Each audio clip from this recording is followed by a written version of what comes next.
Good evening, everyone. It's just 4 minutes after 9 p.m. here in Warsaw, Poland. I'm not sure what the time is where you are, but I hope you're having a wonderful morning, evening, day, night. And I'm here with Saint Murad, who has created a very interesting, mind-blowing, and hard to understand, hard to read Quran translation, which is literal, and it is completely different to anything else I've read, and I'm sure those of you who've bought it have read. And it's, yeah, so we're here to discuss this, and we're going to look at the Standard Islamic Narrative, and as he calls it, the Standard Islamic Hoax. And I think his work is one of the major nails in the coffin of the destruction of the Standard Islamic Narrative. So welcome, Saint Murad. Hello, Lloyd. It's great to be back, and I'm happy that you are a little bit annoyed by the translation because let me tell you that this is the way it is in the Arabic. Arabic speakers are this annoyed.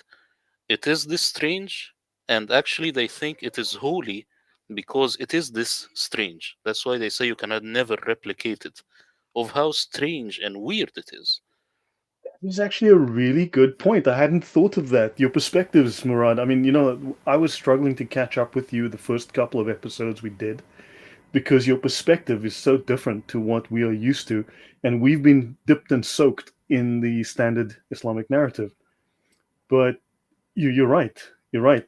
You can't have anything like it, because in fact, remember, Allah is supposed to be something like a creature that is nothing like anything that is on earth, right? He's got no recognizable form that we would consider normal and rational and symmetrical. So the Quran is like similar, as which is fractured and irrational, illogical, just broken and scattered. So do you think there's a parallel there? I think so, yeah. And that's why Muslims always, when you give them something coherent, you tell them, well, it sounds like the Quran, it looks like it. They will tell you, no, never. Because it is irrational. And the grammar, I think the grammar is not Arabic. That's why it is this bad. Because the rules have been superimposed over the Aramaic Quran at a later stage. That's why it looks so bad. So So that's I why it was is so reading. bad in my Yeah, go on. translation. Yeah, sorry, and that's Yeah, why because I it mean, is bad in my translation, so that I give you exactly how it is in the Arabic. yeah. So you've got the. Are you planning to do a further development of your Quran in the future, where you plan to do, let's say, the potential Aramaic original words? What do you think is original Aramaic? And we know there's at least 4 dozen languages that are present originally in the Quran as source languages for words in the Quran. Would you do something like that in the future? I am planning to do that. It depends on how people will react to this translation, if they like it or not. This is the first thing. And of course, people ask me why didn't I do it the first time?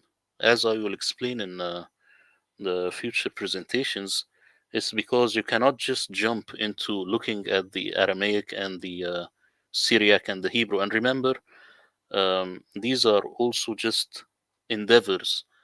Is this word Aramaic or Syriac or Ethiopic? This is an endeavor. This is something that's not really final. So you will have to look deeply into it and create a concordance for that again, like I did Hmm. with the Arabic, so that we really zero in on what actually this word means. And you have to get the biblical references in a lot of situations, because the Quran, maybe it borrows from the Bible, maybe it borrows from heretical sources, but also these heretical sources, some of it are Aramaic. So that way you will get very close to what the actual Quran author really meant. So that's why I couldn't just crack these words in the first edition. This is the Arabic only edition. So, in other words, are you reverse engineering the Quran based on its words and grammar? Yeah, with this translation, the one that I did now, I just assumed the Quran to be 100% Arabic. And this was important. This is like giving Arabic its best shot. But the words that are left, that are not translated in my translation, it's because they are not Arabic. They do not have Right. Arabic roots. They are not in the Arabic dictionary. Maybe you will find them in the Arabic dictionary, but you can clearly see that these are later additions to the dictionary. It's not original. It doesn't feel or look or sound original. That's why I In left. Europe, Yeah, go on, sorry. That's why you left them blank. exactly. Because anything that I would write, it will be sort of a like jumping the gun. It's something that's gonna be clumsy and not really respectful for the reader. So this was the first edition, Arabic only. Then I will have to create a another concordance and to look at all the different studies made by people who are much better than me in the Hebrew and Aramaic. You see. In your opinion, these words that you've left unspecified in your Quran, are these Aramaic? Are they potentially Greek? Are they Hebrew? Well, what in your opinion is the majority?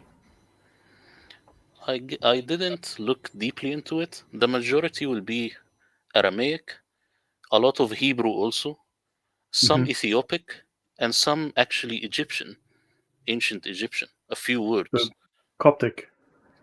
Not Coptic, even before, like the Pharaoh times, times of the Oh Pharaoh, wow, like the word but, Ma'un. but that This would be is, crazy yeah. because that is insane, Murad. I mean, that is incredible news because remember I've spoken in the past, and there was a time when the things that I would say were considered completely off the wall. I mean, completely crazy.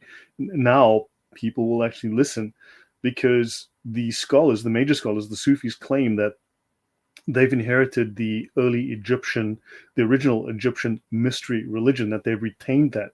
So then, would that be potentially indication that some of that thinking has made its way into the Quran, even if in small part?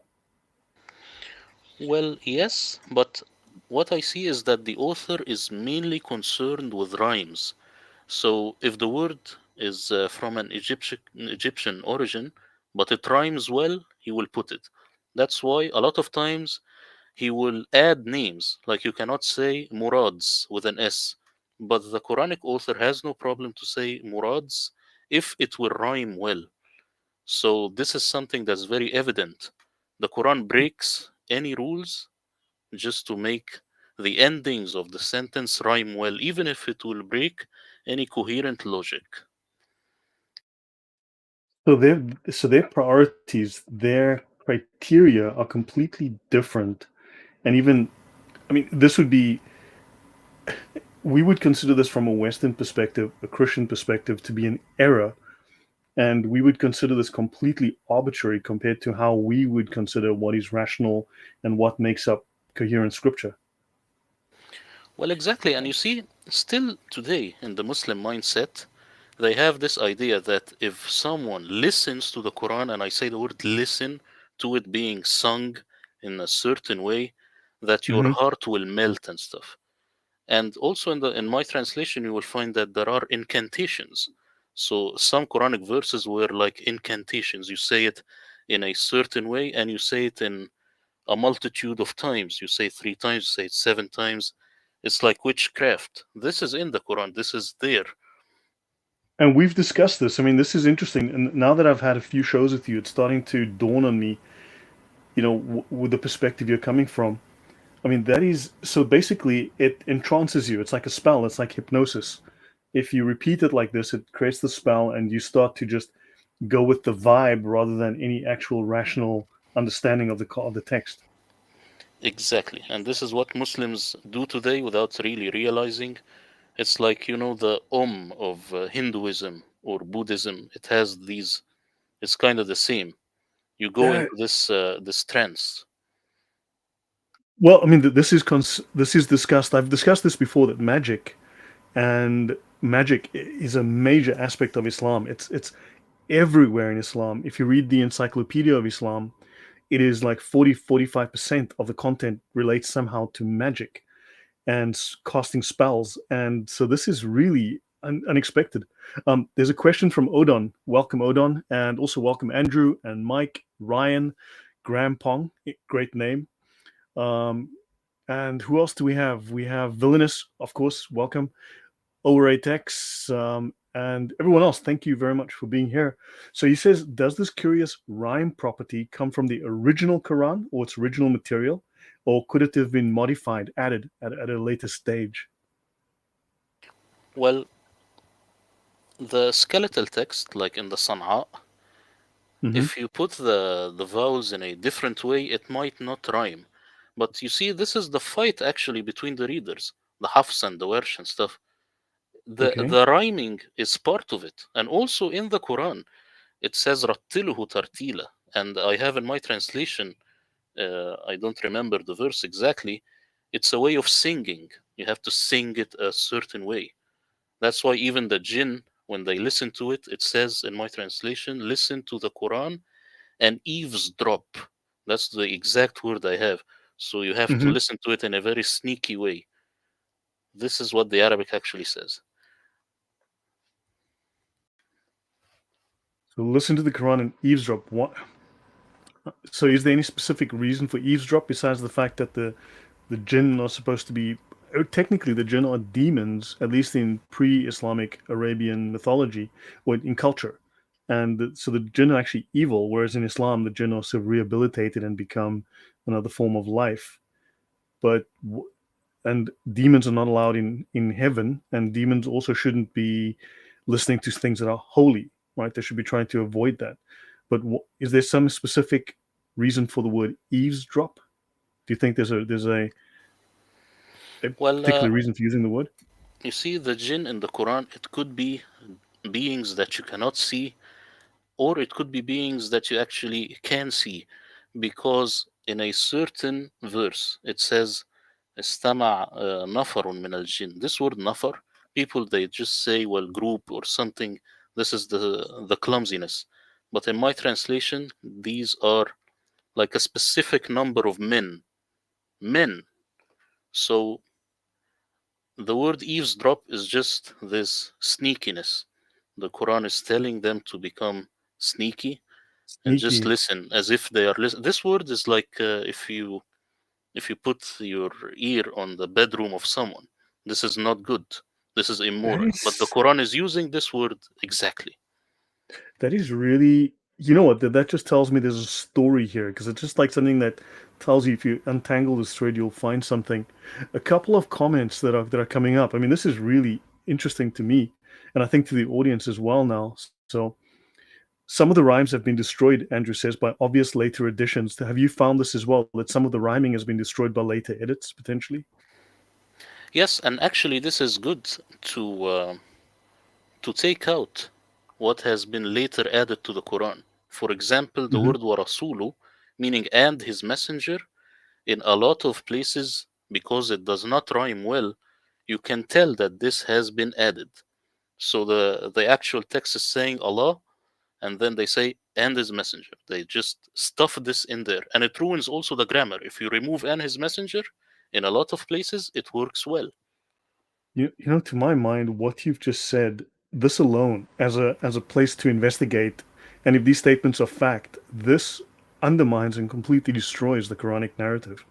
I mean, this puts Quranic scholars on notice, and this really calls into question the entire premise of Islam. It's actually this is this is groundbreaking. I mean, genuinely, if scholars take this up and start to investigate, this is groundbreaking and could destroy the Islamic narrative. I think so, yeah. And I am just using the Quranic grammar. So when it says وَتُعَذِّرُوهُ وَتُوَقِّرُوهُ, this is talking just about Allah. So why put and his messenger before? This ruins the grammar. This is the Arabic grammar. Do you think the Islamic scholars are aware of this? Do you think that Muslims who read it are aware of this? But at least the scholars, do you think they know this and they're Yeah, protecting this from being revealed? but they will tap dance right away. They will say, no, no, no, the grammatical rules do not apply here. Like if you play football, no, this is not a penalty. Though you just punched the guy in the face, it's not a penalty. So do you think they're nervous about this? I mean, this is a completely that you've opened a completely new avenue into an understanding of the Quran and investigation of the Quran, I believe. Do you think that this is something that they're aware of, and how do we exploit this weakness? Well, of course, if you get anything like this to their attention, they will say that the infidels are just nitpicking, and they will say just crazy stuff like this. because they are used to it. And actually, even in Al-Tabari, Qurtubi, and the older uh, tafsirs, Hmm. they they give an explanation to this, but this explanation is not good enough. But it tells you that these people, they saw a problem while reading it. Okay, so do you think the standard narrative, these tafsirs and all of these other sources are a way to distract from the incoherence and the clearly the amateurish nature of the Quran? I mean, would you say it's amateurish? Is that a good word to use? The additions are amateur. The additions are very clear. Like the additions are not well. Like when they stuff the word and his messenger in there, it's not well done. Like if they consult with me, I will tell them no, put it somewhere else. This is not gonna work. That's the idea. That's actually incredible. I mean, this alone is just. I mean, this calls into question everything we've been told, everything Muslims are told. It undermines Islam completely. Wow. One point we were discussing before we came live is that because the Quran is so incoherent, because it's so irrational, so illogical, because it's so unstructured and broken and just jumps all over the place randomly, Muslims consider this holy. They consider this good literature. They consider this logical. They consider it to be sound.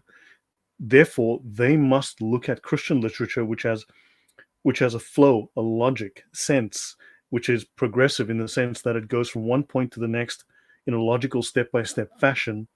And they must look at logic and reject logic because it's completely different to what they have grown up with.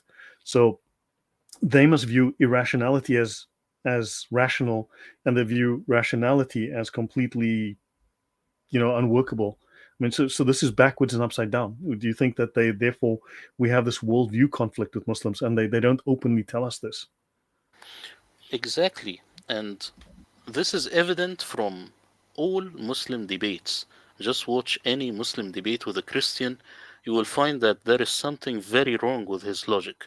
The Muslim side, no matter how good he is, no matter how well educated he is, his Hmm. logic is compromised from the very beginning because he uses the Quran as his reference. The Quran ruined his brain, no doubt. And when I've read the Bible, actually, I found there is a huge difference. Let me tell you, not just the Bible, when I read the Apocrypha, there is a huge difference. The Quran is just a very weird book, and its weirdness is its miracle. They say it is a miracle because of how weird it is. Of course, you cannot replicate it. It's so weird, so fragmented. You can never replicate it. So, do you think the original source was ordered and logical, and obviously something like Odon mentioned, like a hymnal, something that is sung like a chant? Now, did you think that the original was more rational, and somehow that over time they've edited it or adapted it? I mean, what are your thoughts there? I think mostly these were fragments that people gathered. And actually, in the Sin Standard Islamic Narrative, you have this idea of collecting the Quran. Yes, there is this act of Okay, collecting into one. makes That's good why sense. it's very fragmented. That is seriously, between you and Odon, this starts to make really good sense. Odon says the oddness and incoherence of the Arabic language in the Quran is an incentive to develop Quran esotericism, like hidden secret information or knowledge, to look for hidden meanings, magic formulas, and so on. And we know that magic formulas and incantations are part of the understanding of the higher scholarly understanding of the Quran. And this, so if the Quran is so incoherent, then any translation is by definition an interpretation. Exactly, exactly. That's why mine is so fragmented. That's why mine is not good. That's why mine is not fun to read, because it is a carbon copy of the original Arabic. Right. Is there a particular passage in your Quran that would show just how dense and just, I don't know, impenetrable to read the Quran is? I mean, is there a particular passage we can show the audience and show, like, look, try to understand this and translate this in your head, and you'll see that you just can't. Therefore, you have to come up with some kind of, I don't know, some kind of figurative explanation and turn that into the sin, because the passage on the face of it makes no sense. I didn't particularly look for a passage like this, but one that we could mention would be the verse about menstruating children. There is something very important that I could 65:4, isn't that? I don't know, maybe the audience can tell us. I'm not very good with 65:4.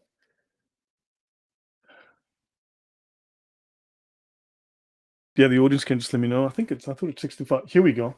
Hold on. I think this is the right one. You can tell me, because I have it open right here, and I just want it to be here. And those who now let me just show that on the stream. So starting at number 3, after the number 3 here, and those who despaired from menstruation from your women, if ye suspected, then their count is 3 months. Is this the one? No, I meant the one which says, and the one who did not menstruate. Oh, okay, this is the one. This is the one. Yeah, and those who did not menstruate, and the loaded ones, the term is that they situate their load, and whoever forfeits Allah, he renders him from his command and ease. Okay, so let's see. Okay, and the loaded ones, their term is that they situate their load, and whoever forfeits Allah, he renders him from his command and ease. Yeah, that makes perfect sense if you're drunk. But the one I want to talk about in particular is those who did not menstruate.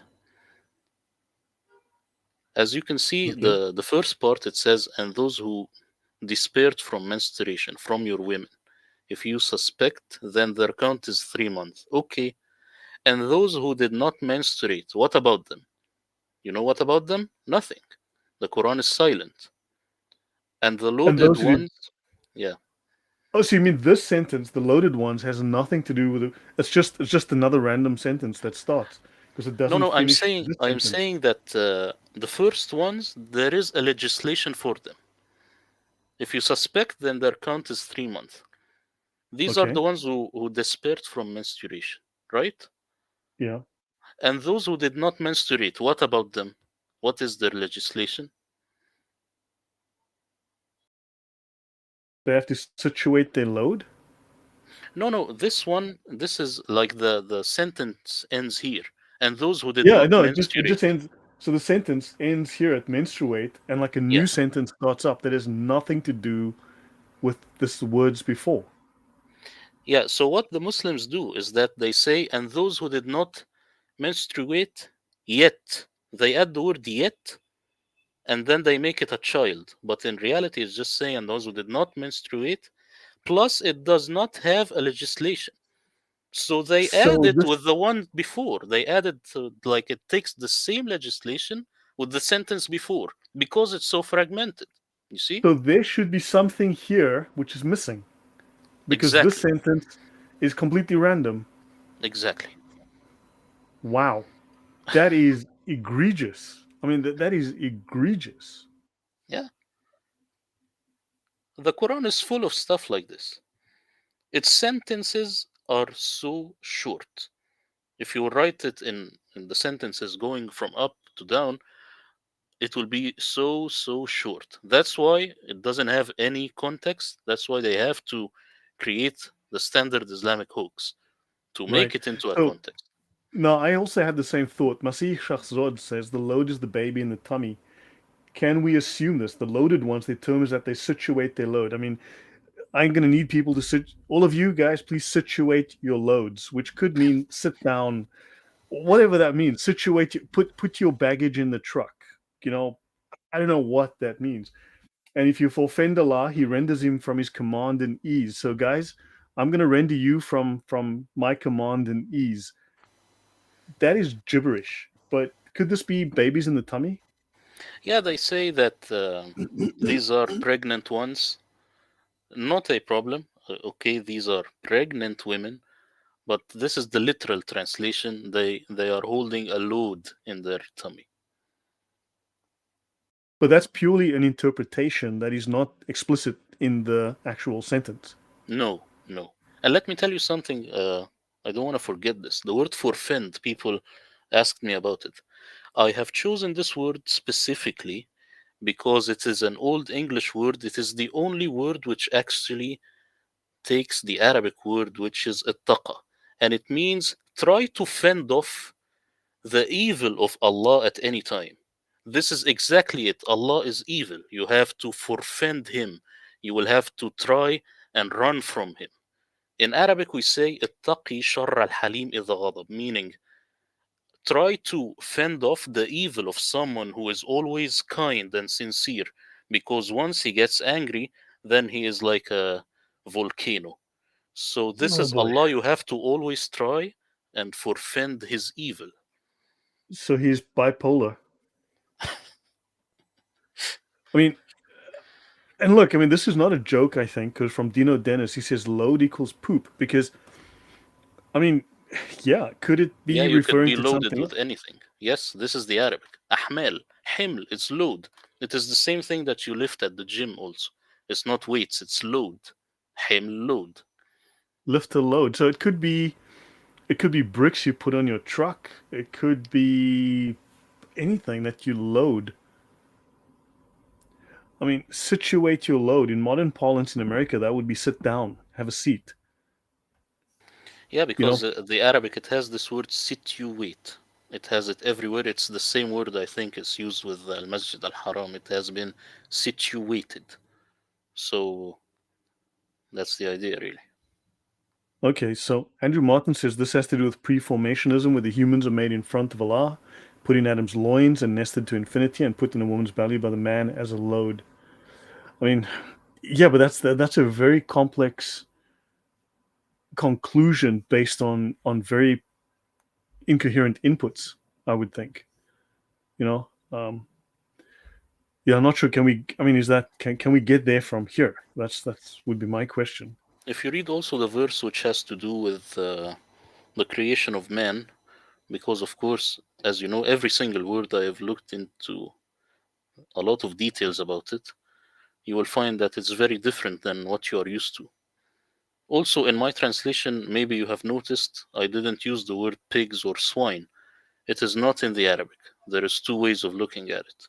So Mm-hmm. Muslims who are not eating swine, they should know better, because in the Arabic dictionary, the word khanzir doesn't necessarily mean pigs. It has a different meaning.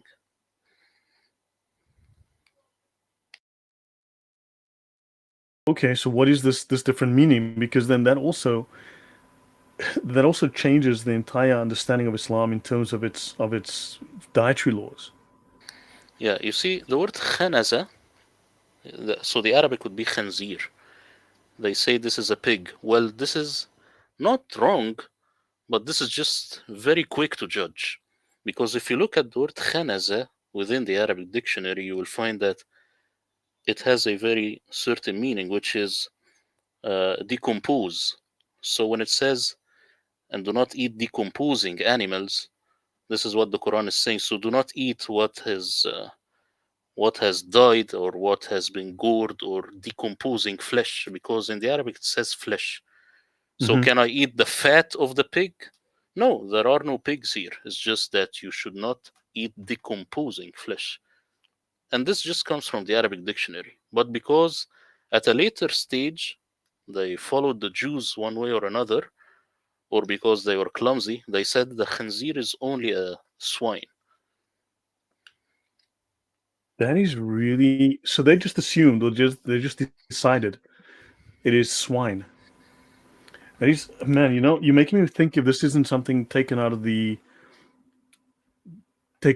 Talmud.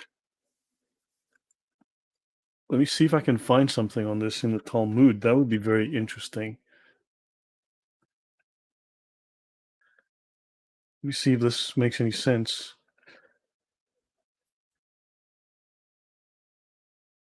Yeah, so did you have a presentation that you wanted to discuss today? Anything in Yes, particular? Because man, I just these questions that I had, I just thought we would discuss these. I mean, this is a revolution in the understanding of the Quran. And I hope that scholars are willing to take this up, and that this starts to, that starts to make waves, and that people eventually cannot ignore this, because scholars have the dots and clearly refuse to join the dots. And I hope that academia, which obviously has a vested interest in not having things happen to them like have happened to Salman Rushdie, for instance, and don't want their multi-million dollar grants, from Qatar interrupted. I hope at some point someone is willing to speak out and actually investigate this and work with your material and go like, hold on, this is completely different to what we've been understanding for decades, for centuries. Yeah, these are levels of fraud happening within the Islamic caliphates. And in this presentation that I will share with you now, we will talk about why the sin is a hoax, basically.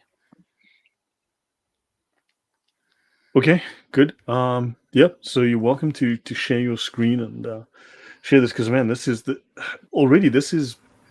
it's shocking. That we've been believing a lie, that we've taken them at face value.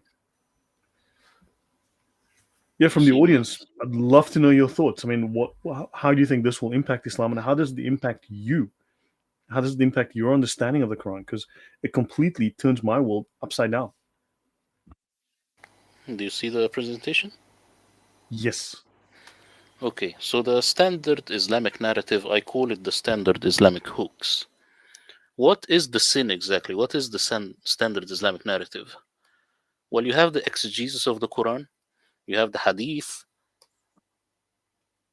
and you have the biography of Muhammad, Asbab al-Nuzul, which is reasons of dissension of the verse, and you have the Mecca and Medina phases. My question is this stuff valid to crack the Quran? Now, if I were to give you a Spanish book and ask you to explain it in detail, Lloyd, do you think it would be a good idea to ask someone who knows Spanish? Probably best to ask someone who knows the language. Yes. Then why, when it comes to the Quran, you ask someone who does not know Arabic, who is not fluent in Arabic? I'm talking about Al-Tabari, I'm talking about Al-Baghawi, and these people. Most of them were Persians who did not speak Arabic well. This is why the exegesis of the Quran is laughable. Back in 2020, I made a video with Mel on Islamic origins, and I proposed the idea that the Umayyads and the Abbasids were actually from Central Asia. Now, the caliph's role in it, we are not 100% sure of the motives of the caliphs. There was a lot of politics going on. Caliphs used to decide, just like today with any country. The president decides. So why even listen to them? Because it is a general Islamic consensus? I think this is a bad idea. Again, to the Persians, ironically, the Quran is the only book where if you want to know the meaning of a word, you never open a dictionary. Even when Mm-hmm. people translate it, they do not open the dictionary. Instead, they go to Persians who never knew Muhammad, never lived in the same century as Muhammad, nor were Arabs, nor lived in the Hijaz, nor even close to the Hijaz. And the main problem with these interpretations is that they are built on flimsy reports. This guy said to this guy, said to this guy. Who are these people? We do not even know who are these people.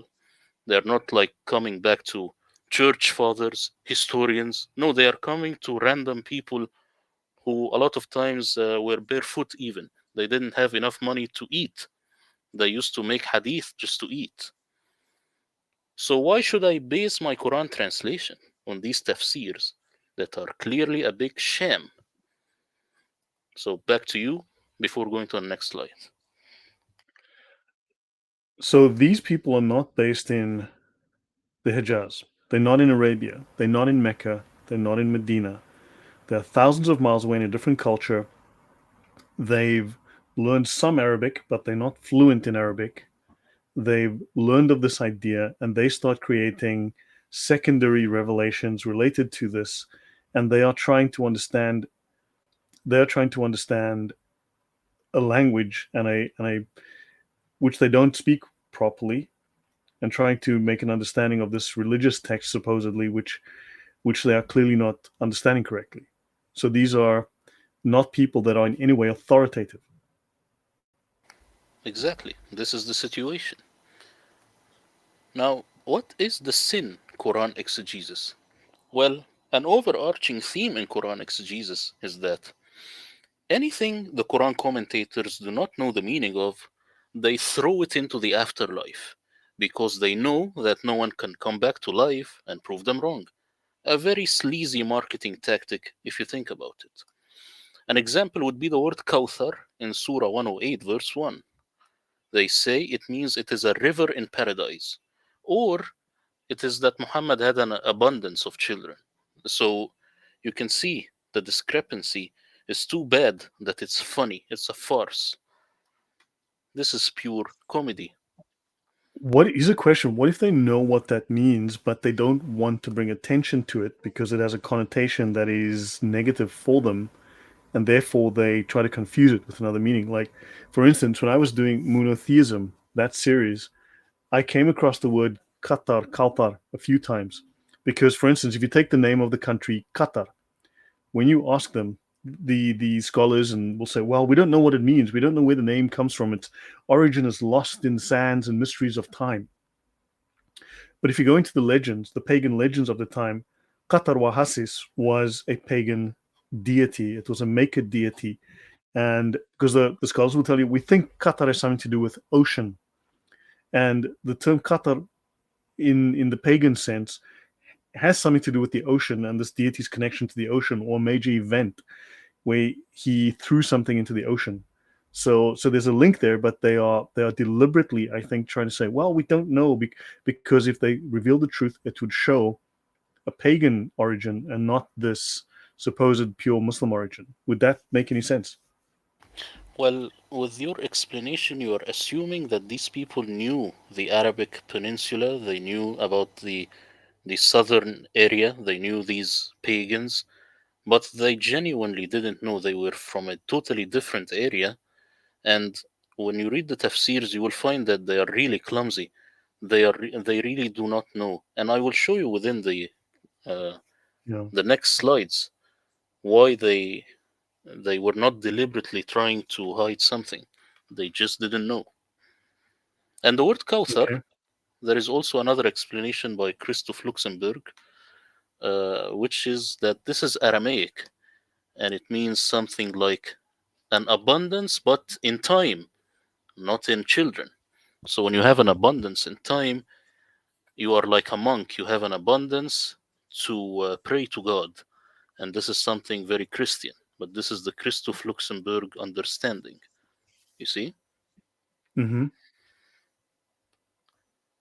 Now, in the Sin Quran exegesis, they say the phrase, the people of knowledge differed about this issue. About everything. Even Qul huwa Allah ahad, say Allah is one, they differ.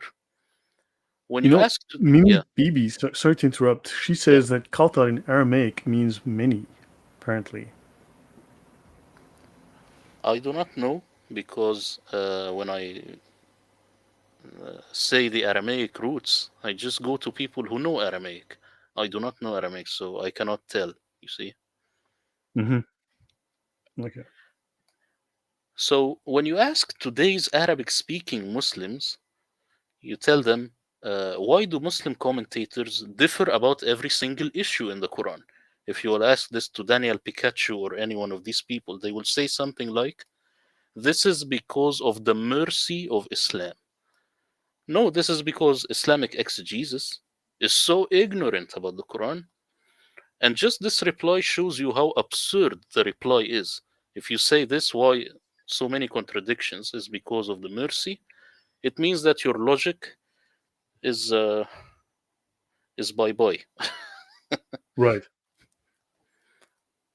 Another overarching theme in all these tafsirs is the exegesis of the Quran is the phrase Allahu A'lam, meaning Allah is more knowledgeable, fraudulently translated as Allah knows best. This is just for your information. Why do Okay. they have, yeah, No, go on. Go on, please. why do they have this phrase? It is not because they are humble, it is because they really do not know what the Quran is talking about. Now, picture this. Someone on the street, he will tell you, "Excuse me, where is the nearest Starbucks?" And you will tell him something like, "Well, basically, there are 9 opinions." He will say, "You, sir, you are crazy." But Yep. who would you trust more? If the same guy asks me where is the nearest Starbucks, I will say 61 Ninth Avenue.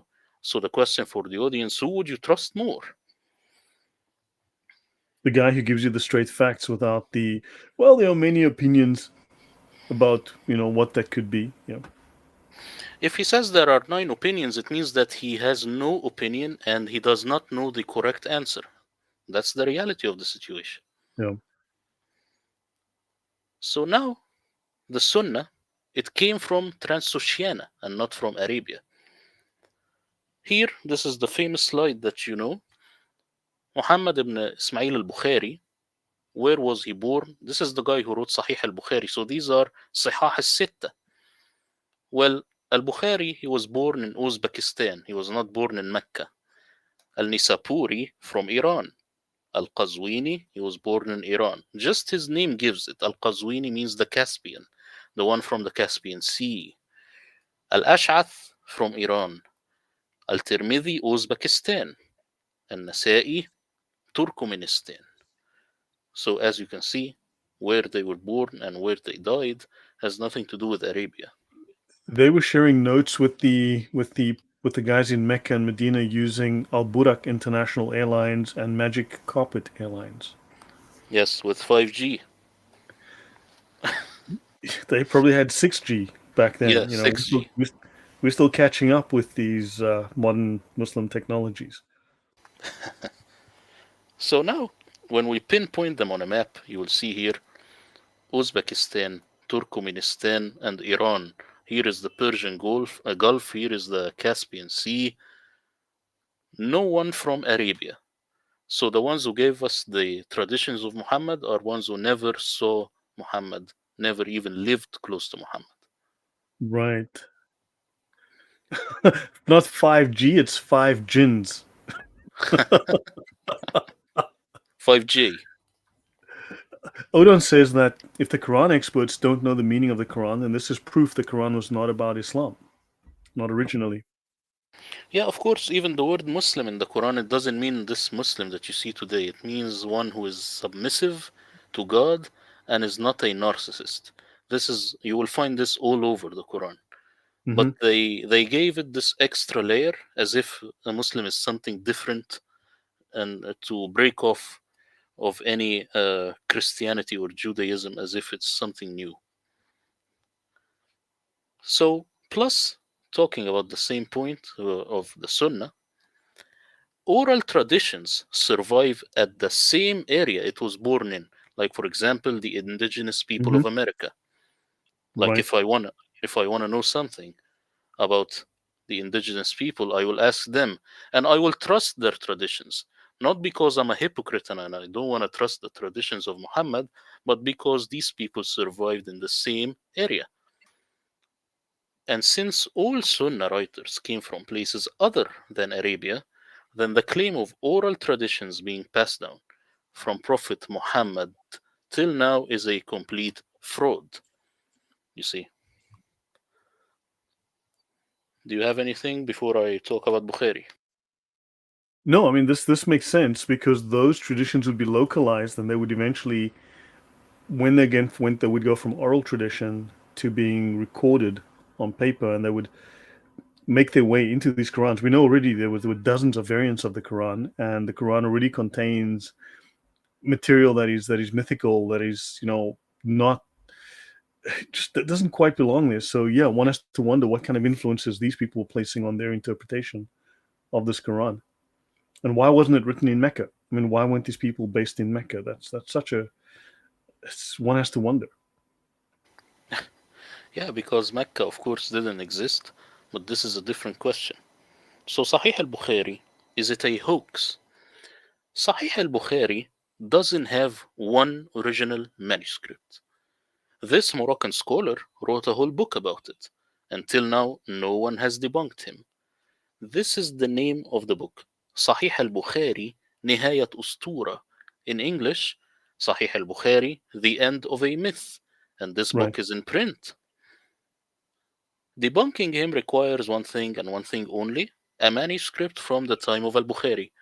But that never happened. Muslim scholars created a pseudoscience called علم الرجال, or the science of men, which is hocus pocus. The idea of this being passed down from generations, like Chinese whispers game, we know that this is hocus pocus. Mm-hmm. So what about the other sahah, Sahih Muslim, and the other rest, the rest of sahah? Well, their case is even worse than Bukhari, as explained by this Moroccan scholar also in his book. They didn't have any manuscripts, not just not original. Maybe the first ever manuscript to appear is in the medieval times, and the final complete Bukhari, like the one you see on screen, is as far as World War One. Till you have this final Bukhari. So, in other words, 6 years before the first Quran, 1924. Yes, this is the time where actually Islam was finalized, not just the Quran but also Sunnah. This is That is funny, and it crazy.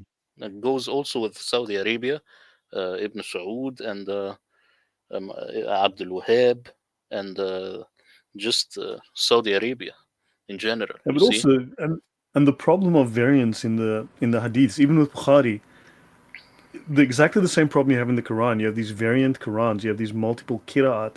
You've got exactly the same problem with the hadiths. Like Bukhari has the same problem. There are multiple versions of Bukhari passed down from different students who've got conflicting reports. So one has to wonder, is there an original? And we don't have these originals.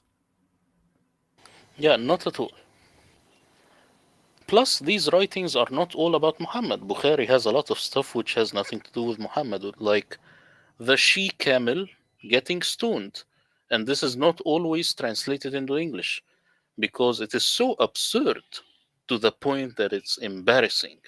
If you will ask someone like Daniel Pikachu about this, he will tell you it doesn't exist. I don't know, I don't remember. But it's there in Bukhari. You know the story, Lloyd? When you said she camel getting stoned, this reminds me of the story of the camel that's told by John of Damascus, No, which she monkey. disappeared as well. She monkey. A she monkey, yeah. But so yeah, you said she camel, sorry, but yeah, I thought maybe you had a typo. But there's the story that John of Damascus tells of the she camel, and this story is no longer in the Quran. Now, why would John of Damascus include it? Now, some scholars like to say that John of Damascus just literally made things up. He fabricated things. Because look, here today, the Quran doesn't have that. But in the 7th century or 8th century when he lived, maybe that was what there was of Islam. Maybe he's making true reports, and Islam today is a completely different thing. Yeah, and that's more plausible, of course, that John of Damascus is closer to reality. But here I'm talking about the Yeah. she monkey, the story that monkeys, when they saw the she monkey being an adulteress, the monkeys started stoning her, and the guy who is reporting, actually, who is a man, he started stoning also. You see, this is Okay. ludicrous. That's why you do not have this narration in English, or maybe it's difficult to find in English. But this It's the is in Quran's Bukhari. way of saying monkey see, monkey do. Actually, also the Quran, when it says pigs and monkeys, I chose the word monkeys, not apes, because in Arabic the word qird has to do with monkey see, monkey do, because they mimic. The Quran is insulting these people because they're mimicking like monkeys. That's why when you choose the word ape in the Quran, then it's wrong, or it's at least clumsy. You see? Hmm.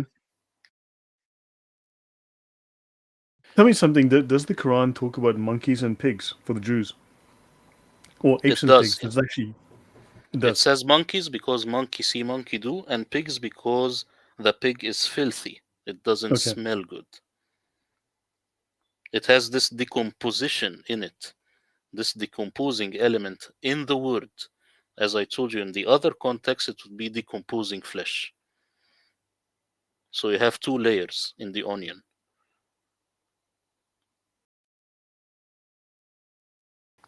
You there? Yeah, yeah, just listening. Just Yeah, it's because I cannot see you. So,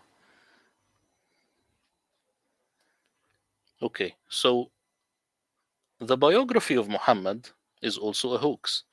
This is Abu Ja'far al-Mansur. Al-Mansur, the second Abbasid caliph, is the one who actually requested Ibn Ishaq to write the biography of Muhammad for his son Al-Mahdi. And if you look at the guy, he looks from Central Asia or from Asia. He doesn't look Arabic. He doesn't look like the movie Kingdom of Heaven with Saladin. This is something that we have in our imagination today. no. This is from Chinatown, which is one of the suburbs of Mecca. Because remember, Mecca was a big town. This is from Mecca's Chinatown. It's obvious. Yeah. And even the clothes, everything, the way he crosses his legs, everything is from Mecca, I see. Ibn Ishaq wrote this biography 130 years after Prophet Muhammad's supposed death. I say prophet not because I think he is a prophet, it's just so that people are not confused if new people are listening. I mean, this guy looks Chinese. This guy looks. I mean, that looks Chinese or close enough, right? Or Central Asian, as you say. I mean, with a turban, maybe that's not Chinese, but that certainly looks. You know, you'd think. I mean, you'd think Mongolia or something like that. This is definitely not Mecca. This is not Medina. Why would this person, be sitting in the Far East somewhere, as opposed to sitting in someone's Oratic says Turkic, possibly, but why aren't they sitting somewhere slap dab in the middle of Medina or Mecca? Also, if you look up Saladin and you just write Saladin and coin, if you see his coin, you will find that he looks like this. He doesn't look like Kingdom of Heaven movie. He looks like this. Saladin was very short and he has this central or let's say Asian features. The all the depictions of early Muslims, Asian, all of them. Hmm, that's that shouldn't be. Not at all. And even today Muslims they don't like Asians. They don't like Muhammad to be depicted as an Asian. Of course they will never tell you that, but Could they that be have. why they banned the publication of his image? I personally think banning his image had to do with Genghis Khan because Genghis Khan almost totally destroyed Islam, and then he didn't want his image to be put anywhere. Genghis Khan is the first one who did this. So maybe now after Islam regained some power, they say Muhammad he should be like Genghis Khan, powerful warrior who you do not depict. Maybe. And also you might be right that with the Turkish Caliphate or the Ottoman Caliphate, now that they have different a different look to them, they are different races. They don't want the original Muhammad to reappear, but always Muhammad was depicted as an Asian. Always, just look it up. Never was he depicted as someone with darker skin or with different textures than this. Right, right. That's there was someone there was a Gnostic. There was a major Gnostic figure, or one of the most important Gnostic figures. His student was Porphyry. I can't remember the name of the figure himself right now, although I could look it up in my notes. But he was the very first quote unquote religious figure who did not allow his image to be captured. So you've got this, and there's certain parallels with him and Muhammad and his beliefs in Islam that come from the second or third century, probably the third century. So you've got another parallel prior, and now you've got this link. So there might be something there, but that's very interesting. I mean, really interesting. Yeah, it's a high possibility because, of course, the Abbasids they did not look like the Ottomans and the Seljuks. The Seljuk Turks also They really hated this race. There was a lot of racism back in the day. So if your prophet looks like this, then you don't want to see him. That's the situation.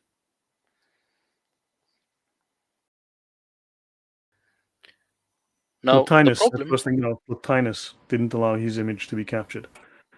Plotinus. Hmm. yeah, Yeah, go on. Thanks. okay. The problem with the biography of Muhammad, the one that Ibn Ishaq wrote, is that the original of Ibn Ishaq is lost. The original of Al-Bakkai, who is his student, is lost. The original of Ibn Hisham is also lost. We only have a copy. Robert Spencer's Did Muhammad Exist shows very well the problems with the biography of Muhammad, and Crossroads to Islam shows how archaeology actually leads to Abdul Malik ibn Marwan. Hmm. So, this is the biography of Muhammad, it's a hoax. Right. Now, going to Asbab al Nuzul, which means reasons of dissension. The literal meaning is verses flying down from heaven, as seen in this picture. This is Asbab al Nuzul. But Muslim translators, of course, translate it as why was this verse revealed? This is just something for the audience. Yeah, they often say occasions of revelation, the context of the revelation. They try to imply that that's what it is. Yeah, but in the Arabic, Asbab al Nuzul, it's clearly reasons of dissension. This is a highly narcissistic, self centered approach to the Quran, later created by Muslims after owning a complete Quran. On one level, it was made to cover up the fact that they didn't know what the Quran was actually saying.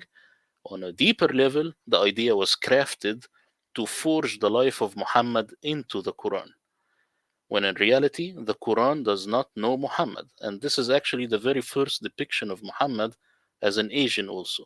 But it's low resolution. I cannot find a higher resolution for this image. The Asian sword, the Asian features, textures, everything. This is Muhammad. So, what about Mecca and Medina, or should I say Muhammad and Moses? The Sin, Standard Islamic Hoax, claims some verses were revealed in Mecca, some were revealed in Medina, or surahs even. Reality is, Muhammad's immigration or hijrah from Mecca to Medina is a hoax, remodeled on Moses' exodus with his people out of Egypt for being persecuted for their new monotheism. That's the reality. The details of this scam are not to be discussed here. So, this is another standard Islamic hoax made to make the Quran fit the story of Muhammad. Now, adding insult to injury, no one actually agrees which verses are Meccan and which are Medinan. Sometimes half of the verses in Mecca, the other half is in Medina. So I want you to picture this. You have Mecca, you have Medina. This is the Islamic narrative. You could say something like, hey man, let's go grab some. And after 2 to 4 weeks of travel by camel, you will say, coffee. How absurd is that? What do you think? Um, that would be very well. Your coffee would be very cold by the time you got there. So, It's but just so absurd. it makes no, that I mean, there's a discontinuity there. There's clearly something not right with this picture. Let's say that. Yeah, they And just something's missing. It also implies yeah, something is missing, something is removed, some context is gone. they just threw some verses. They say these are Mecca, these are Medina, randomly, because the main goal was to know that there was a Mecca and there was a Medina and there was a Hijrah. That's the idea. That's the way I see it, at least. Right. Now, here are some things that are not mentioned in the Quran. Hijrah, specifically from Mecca to Medina, never mentioned. And in my translation, when I looked deeply into the word Hijrah, it doesn't mean immigration or migration. It's a little different. because this same word is used when you leave your wife. You do not do immigration. It's something more like abandoning the old and starting a new life, something along those lines. Isra and Okay. Mi'raj, which is fraudulently translated as the night journey in English, this is not in the Quran, never mentioned. The doctrine of abrogation, not in the Quran. The black stone, Ashura, Muhammad's wives, Muhammad's companions, Eid al-Fitr, Eid al-Adha, the five pillars of Islam, and many, many more. Where All did they of get this this? comes from the sin. Yes? So where do they get this if this is not in the Quran? They got it from the writings which were later than the Quran, which were crafted by the caliphates. The Wow. Can I caliphates, just yeah, show something about this image? I tried to do an enhancement of it. I have some other software, but it would have been more difficult, so I used a simpler process. This is the image that you brought up, enhanced a little bit. I mean, if you look at the sword that he has, this scabbard has a split scabbard. It's got a forked ending. I mean, that's quite unusual. You know, this is quite unusual to have this forked ending here. So maybe there's something that we can learn. If someone, I mean, do you know where this was from? This image? Because if someone can just find out what culture had this scabbard that had this forked ending that's upside down Y or V, that would be interesting to learn. You know, what culture had that we can start to identify the location. That would be very interesting. That's all.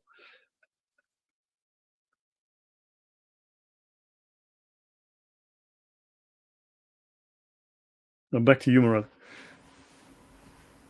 yeah, I think the image is from 13th century. It's the oldest surviving image of him. Okay. So I say that enough is enough. The sin doesn't have holes in it. It's one big hole. Like Dr. J. Smith always says, you got the wrong man at the wrong place, doing the wrong thing at the wrong time. Even Muslim scholar Yasser Qadi acknowledges this. The very famous holes in the narrative interview. Don't worry, I will barbecue the sin on my YouTube channel. If people are interested, they could just subscribe. So, the sin is a hoax.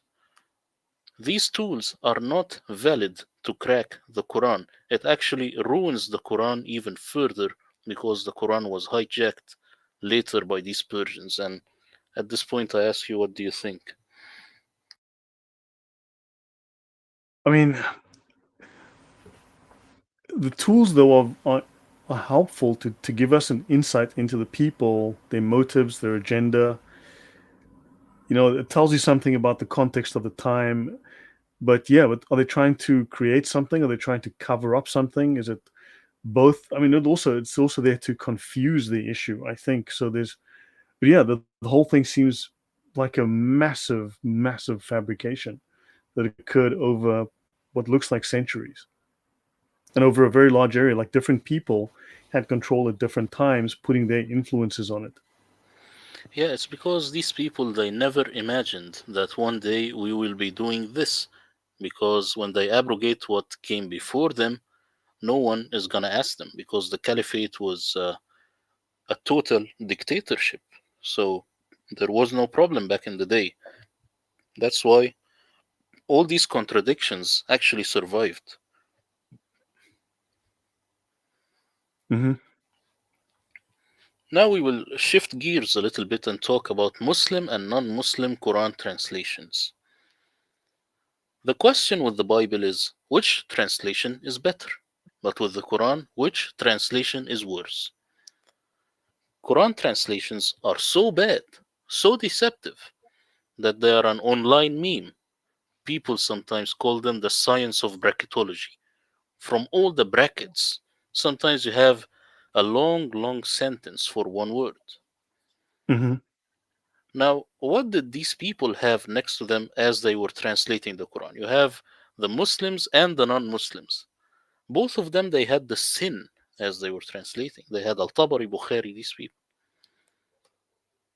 So that's why I say they are all oranges, and I will show you why. Muslim and non Muslim translators of the Quran, as I told you, is the only book in history. If you want to translate it, you never open a dictionary, you go to Persians who never lived close to the culture, never spoke the language. Muslim and non Muslim translators both started by translating from Surah 1 without creating their own concordance. It is evident from their lack of consistency in word choice. Here is how the sin would corrupt a translation. You have this very famous verse, which they call the abrogation verse.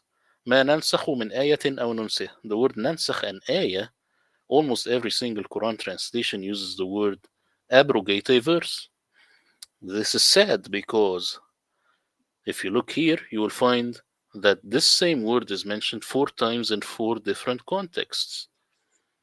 The Arabic word nasakha has a common theme in all these contexts. Do they know the theme? No, they do not know the common theme.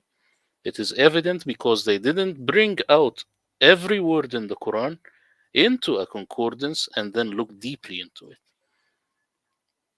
So again, here, ما ننسخ من آية أو ننسها, you have Osama's translation, you have Robert, and you have Sahih International. They all say, abrogate a verse, just Robert has revelation. I ask you, do you see any difference between Muslim and non Muslim translations in this regard? Uh, no, no. So I say that creating more sin based translations, I'm not talking about Robert or Osama, I'm talking about someone who wants to create more sin based translations, is like beating a dead horse. So So the let the Western translations are trying to clarify the sin rather than work directly from the original Arabic. exactly. And Robert, for example, he says that he is far away from the sin because he did Muhammad exist, which is a great book, but he doesn't know how much he believes in the sin. It is too much. He just went like as if you are standing inside your home, but you only have 1 foot outside. Now you think you are Hmm. outside. No, this is just 1 foot. Your entire body is inside. That's the idea. So that's why he has abrogate a revelation. Because, of course, I say if you open my translation, it doesn't have anything to do with abrogation or verse. So here, Osama and Robert will say something like jihad means fight the infidels. In my translation, I say something like jihad used to mean exert effort, but the sin turned it into holy war or fighting the infidels. So it is very important for the Western audience to know that these words went through an evolution.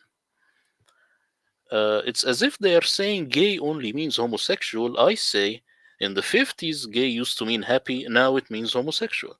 So it is evident also from the English language or any language that words morph and change meaning with time. This happened with the Quran, of course, but the only difference is that in the Quran you do not have this. You do not have that in the 50s, gay used to mean happy. This is lost, and this is what I tried to restore as much as possible. What do you think? Correct, but also the if you look at the Gnostics also have their own way of usurping ideas. They call it the allegorical method, the Gnostic allegorical method. They'll take an idea and they'll reinvent the word. They'll reinterpret that word in a completely different sense. So they will destroy the language, just like we see with the woke movement today. So there's two possibilities there, and there could well be a mixture of each. One could be a natural sort of change over time, but the other could be that the dominant culture managed to insert their meaning and impose it. Yeah, this is a very good point that I didn't really know about. But as you see, uh, the effort that I have put into this work had to be done way before. You had to Mm-hmm. try, uh, you had to try to crack the earliest interpretation for the Quran as the author Mm-hmm. intended, without using any sin. That's why I say to the people who ask me what's the difference between my translation and others, even Robert and Osama, is it's that they are oranges and I'm an apple, because we are using a totally different method. I just used the Arabic dictionary, they used the sin. I never opened Al Tabari, Al Bukhari, I never opened them, not even once. So here you have the Muslim side and the non Muslim side understanding and translation of the Quran. The Muslims will say the Quran can't be 100% understood because it's from Allah, it's miraculous. But the other side says something along the lines of the Quran can't be 100% understood because it's from a madman or from a false prophet or demonic, something along those lines. But they both rely upon the sin, standard Islamic narrative. Mm-hmm. The Muslim side, most of the time they're lawyers because they want to make Islam look better, but the other side, most of the time, is sincere and they try to say it as it is. But they are all oranges in this regard. Now, if I were to give you white sugar, eggs, baking soda, vanilla, and milk, if I were to give you these ingredients, Lloyd, what would you make? Um, I'm very bad in the kitchen. I've been known to burn the water just making tea. So, but that looks a little bit that looks a little bit like you might be making a cake. Yes, you're right. So, if I were to give these ingredients to a very bad cook or a good cook, maybe you will get an amazing cake, and this would be the Christian side or the non Muslims, or it could be a horrible cake like the Muslim side, and I'm talking about Quran translations. But in the end, it's gonna be a cake. Same ingredients, same result. It's not gonna be a pizza, no matter what you do. So they have the same ingredients, which is the sin. They will get the same results no matter how much they deviate. So we've got a big Right. problem. What is the solution? A Quran translation that totally ignored the sin and worked with language only. I say this is the Murad translation, and in our upcoming live stream after a week, I will be telling you and the audience exactly how I did my translation because it's a totally different way than how everyone else worked. Because they say you will never understand the Quran without the tafsir. I will say, well, you didn't you didn't think logically. I have an answer. I know how to do it, and I will show you, of course, in the Hmm. next live stream.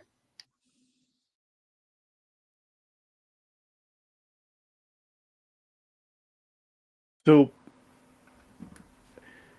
why is it that let me just take that off the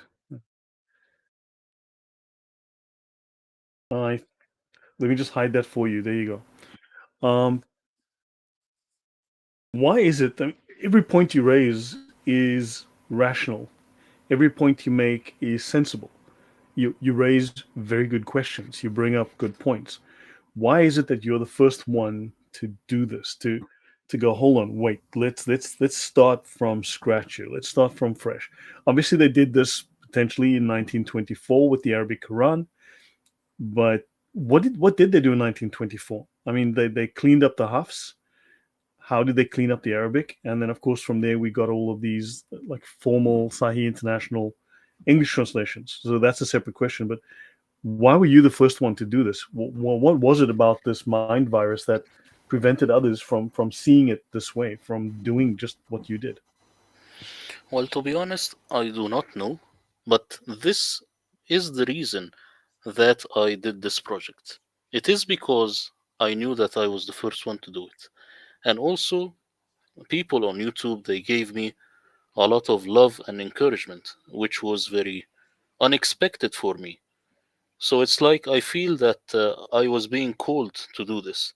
That's why I did my best for the people to try and understand the Quran without the sin. So the whole thing for me as a person is kind of epic. That's the idea. Right. That's Yeah, just that you would have thought that someone else would have said, "Hold on, you know what? Let's discard the sin, the English translations, the idea that that's been indoctrinated into us, whether you are Muslim or non-Muslim, as you showed, even Christians, even secular people, we've all been indoctrinated with the standard Islamic narrative hoax. No one else decided, hold on, let me go back to the original Arabic and do a word for word. Do you think that the Muslim dawah has been so effective?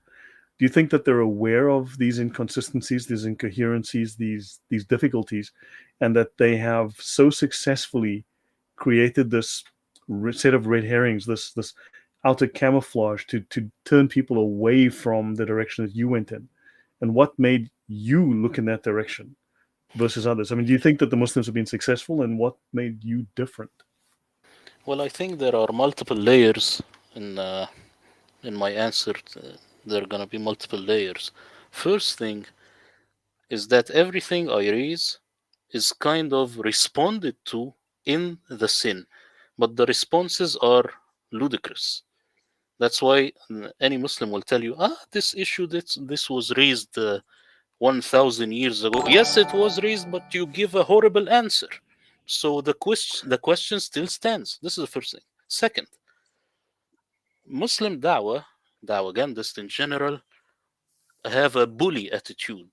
So whenever you think for yourself, they will say something like, "Oh, you little midget, are you the one who's gonna crack the Quranic code? I could teach you Arabic. You are my son. I'm your teacher, like Muhammad Hijab." You see, this Mm-hmm. Muhammad Hijab attitude is in all Muslim dawahgandists, but with different intensities. That's why I tell them, yes, I do not use the sin. That's why I have to take them head on if they say something like this. So, Because you're working yeah. directly from what the words say. You're going word for word, literally going from that.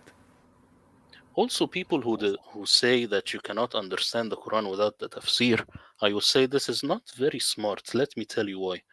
The Quran is a big book. It's chunky. When you have a big book, then you have the same vocabulary repeated everywhere. If I want to know the meaning of a word, I have this very same word maybe 16 times mentioned in different contexts. Why can't I just read it in all 16 times, and this will get me very, very close to what the author intended? Mm-hmm. And by just Right. using one word, this is not that I just used one word. It's because I forced myself to use one word so that my translation is not clumsy. Then I know uh, what other words would actually mean in the Quran. That's why I got all these surprises. Sometimes I cracked, there is one Mm-hmm. letter that I cracked, this word qaf. I cracked just using the Quran, because in the Quran you have qina azab al-nar. So qina, this na, if you just remove it, because this is us, just remove it, then you are left with just one letter. So one letter has a meaning in the Quran, and it is the word for fend again. It is in Mm. the context of incantations. You know when, So yeah, this is something I was coming to. I think, to my mind, because the Quran is based somewhat, that there's some degree of incantation, there's some degree of what they call letter magic, right? They've got a name for it. I can't remember the Arabic name right now, but they've got it's. You can think of it for the audience. You can think of it a little bit like NLP, and these people have been doing it for a long time. So it's a way to cloud men's minds and implant ideas. So I get the feeling that they've been utilizing these methods, that the confusion within the Quran, but also the just these methods they've used to conceal the true nature of the Quran, and that we have, because we are open and tolerant and accepting, we have been receptive to this magic spell that they're trying to cast, and we've gone with it because it's the easy flow. And somehow you decided, hold on, wait, stop. Let me get off here. Let me go. Let me have a look at this thing and reverse engineer it. Let me stop. Go to first principles. Break it apart. Start at the first word. What does that mean? and you've questioned this whole thing. So, but I think that we've been tricked, we've been manipulated, we've been, I don't know what's the word, hypnotized into going along with it, and we all need to, in a real sense, perhaps deprogram ourselves, because Islam does have this kind of mystical practice within it. It does have this kind of manipulative magic within it. It is, no, it's a genuine part of Islam. Do you think I have a point here, or does that sound a little bit too conspiratorial? I think you have a point, and also in the Quran there is this word batin. So al-zahir and al-batin. I know that you know these two To words me, from yes, yes. Sharia, but also let me give you another layer to it. Al-batin, it's when you say covert. It's like the covert narcissist. So it's something that you hide, but you know that you are concealing something which is evil. So when the Quran uses this word, it has all these connotations to it. Al-batin or Right. al-batiniya are the covert ones. The covert ones. Just pause a moment. I want to say thank you to Harry L. Johnson. Thank you very, very much. Your support is really appreciated. It really all goes a long way. So thank you very much for that. Um, yeah. So wait, you said battle, right? Now, don't forget. I think it's in. It's not Qurtubi, but No, the with an N. no, it Batin. might be, no, no. Within Qurtubi, I believe they call it a batin. You mean batin? Yes. So hold on. This word is used for Gnostic in English. So al-batiniyun, they translate it as Gnostic. But actually the word means covert. That covert. Okay, hold on. You know what? Now you've got me buzzing here. I need to do something. This is covert. Let me look something up.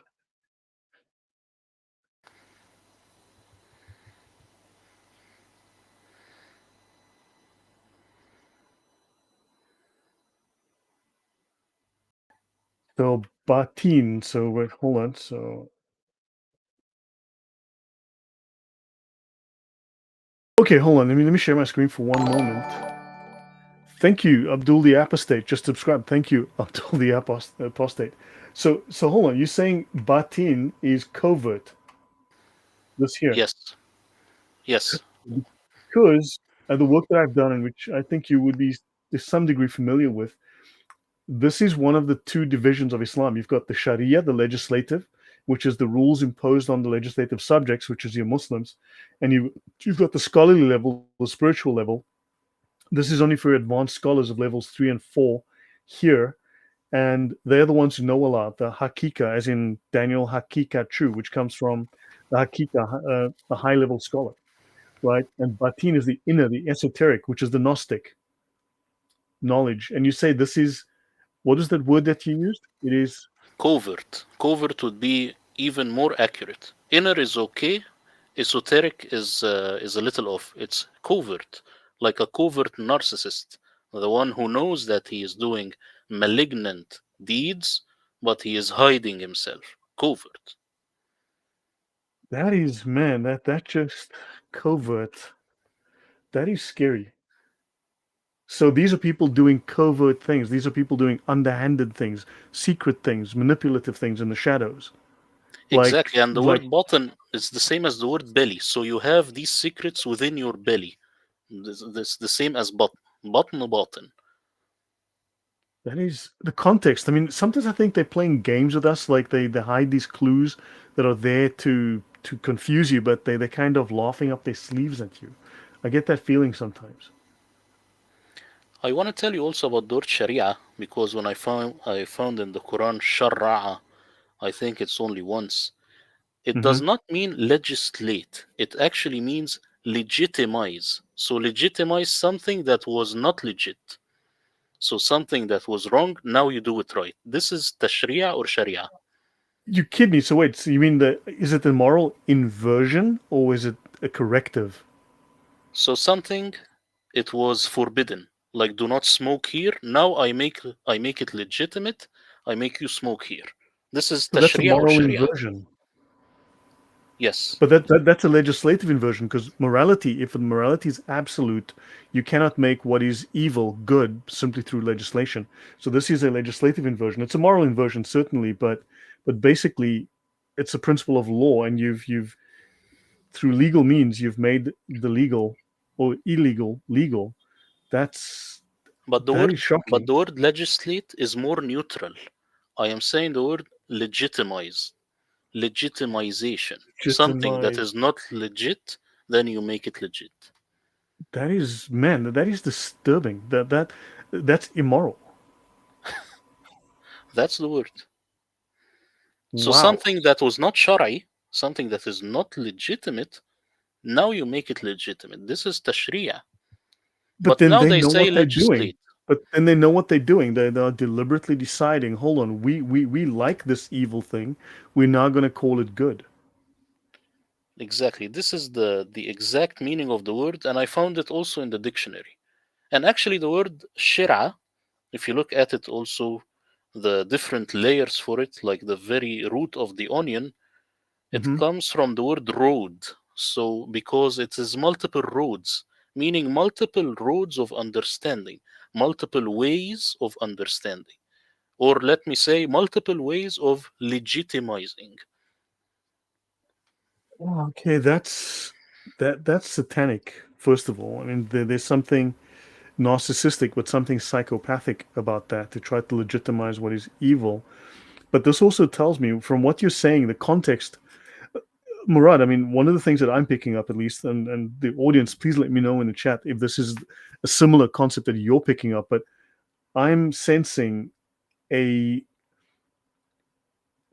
a a premeditated intent to impose a new morality, to invert existing moral doctrine, that they know what they're doing, that they know that they are, that whoever these people are that are constructing this, they are aware that they are going against certain moral norms or precepts, or laws that are based on some kind of rational moral ground. Did you get this feeling as well, that there's a deliberate malignant intent here, an aware an awareness of this of what they're doing? Yeah, and also if you read my translation, you will find a lot of words that today people use in psychology because this is exactly the word. You have malignant, you have malice, you have malevolent, and all the translations they do not have this. Someone is asking, so is legislation wrong? Yes, it is wrong. Legislate comes from the context of today. It is a very modern context. Legislate is Okay. in the USA when Trump wants to become president. This is legislate. This is not in the Quran. The Quran says legitimize. So something that's wrong, you make it right. Because Allah does what He wants. If it's wrong, He Right. can make it right. I mean, this is that word covert stuck into this is really it. You know what? There's something that's like percolating in the back of my head. It's going round and round, and I'm sure I'm going to pick something up from that over the next few days. But yeah, Ryan Spencer says it's interesting to see Lloyd term this as unethical and amoral. But when I talk to friends from Iran and China, it's only bad manners. Yeah, because people have different moral standards. People view things that we would consider horrific or completely unacceptable. They view that as normal because their culture has a different moral standard than we do. And this is something Westerners don't always appreciate. And we need to understand that some cultures have completely antithetical moral views, which influences their legal system, influences their thinking, their worldview, and it's completely antithetical to us. And they know this, and they have to hide it from us, which means they have to be covert about it. And only once they achieve dominance, once then the true colors will come out. Like in the UK, I was listening to David Starkey. Now, David Starkey has some ridiculous ideas about religion and Christianity, but that's a separate issue. But he's a very good historian, and he was saying that Britain, for instance, is being run by minorities for minorities because the majority has thought, well, they believe they're being virtuous by ceding control to minorities that quite bluntly hate them. And because the majority has not defended its culture, it seems to be embarrassed by it, the minorities have come up with their own inferior cultures, which kept them very primitive for a long time. And they are now stealing these resources. They're now taking over, and yeah, all these ideas. I mean, I'm just seeing these sudden parallels. It's a covert method of introducing an immoral system to undermine yours, and it just seems to parallel other. It seems to be the foundation of a lot of other ideologies, which are themselves twisted and evil from our perspective, and it's there's a Gnostic view to it, but also now you've got again these minorities that are coming in and are imposing their twisted, upside down, immoral views on us, and we're allowing it. And this is, I don't know, it's really making my mind race right now. I mean, your thoughts on that, Murad? Am I overstating it? Am I, seeing too much into it? No, you're right, but what I'm giving you is just like another layer. So the people who are called al-Batiniyun, they are translated as Gnostics, but the very root for the word would be covert. And why are they covert? Because they are hiding from the majority. This is the reason they are covert. So after you become covert, you then start making Gnostic ideas because you are scared and hiding. Okay, so on that point now, this goes back to my past life. Okay, one of the first things that a criminal has to do to commit the crime successfully is to conceal his behavior, conceal his intention from the victims, because he's moving in an environment, he's in a predatory mode, and he's got to make sure that the victim doesn't know that they have a predator in their midst, right? Now, there's a saying that I learned about Islam. I don't know if you're aware of it, but it's something that I apparently wasn't supposed to learn. But there's a saying from Muslims that says, don't let your enemy know he's your enemy. So they're very good at concealing. Then, second point, there's the concept of crypto Jews. Now you've got the concept of crypto Muslims. They're concealing. But more importantly, back to the criminal concept, you have psychopaths. Now, psychopaths are a minority amongst the normal population. And psychopaths realize that they have a completely different set of morals. In fact, in many cases, they lack the standard morality that we grew up with. They completely lack empathy, they lack sympathy, they lack compassion, and they lack the morality that we consider normal, which constrains us in behavior and constrains our laws. But a psychopath has to hide because psychopaths are terrified. They have to go covert because they realize, if people realize that they are, from our perspective, we would see them as moral monsters. Therefore, they have to hide, and they are afraid. So they have to hide. They have to learn our behaviors. They have to conceal that by camouflage, very good camouflage. And then they've got to gain power, because they only can be safe by having power, and they need to find soft targets they can manipulate, right? So this is psychopathic. And yeah, I mean, maybe not. So yeah, well, what do you think of what I'm saying here? Does that make any sense to you? Because this is what I'm inferring, what the implications are here, and I'm sensing something that is a mindset that is predatory, criminal, and psychopathic.